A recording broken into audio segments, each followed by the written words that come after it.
Familia mar Joikanini manjegni 25 maneonegi nek makoch kendo fuondi moko mag dende ong'adi matindo tindo e kaunti ma Nyeri owuok oko mar dwaro ratiro ne nyathigi.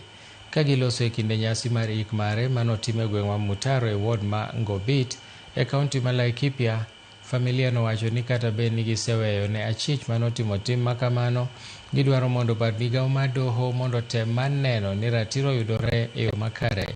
Familia nopako Joy kaka nyako mane ni koda luor kendo hera, kata kamano tho mare nobwogogi kendo kelo negi luoro mathoth.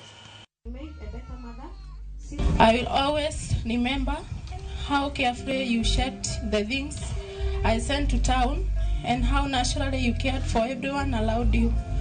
I can't forget the calls you made just to let me know you had arrived safely from school.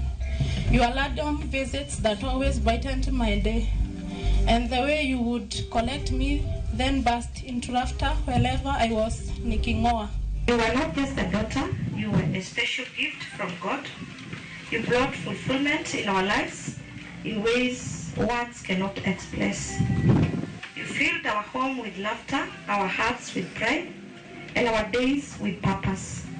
You made a better mother simply to being you. This is the most horrific story that I've ever had as a woman leader concerning homicide. This is a gruesome murder that was orchestrated by a man who was prepared. He was predetermined. It was not an accident.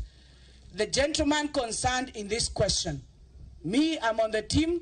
I support those who are saying forgive, forgive. Me, I'm on the side of justice. Jukumu ya serikali kulinda mali na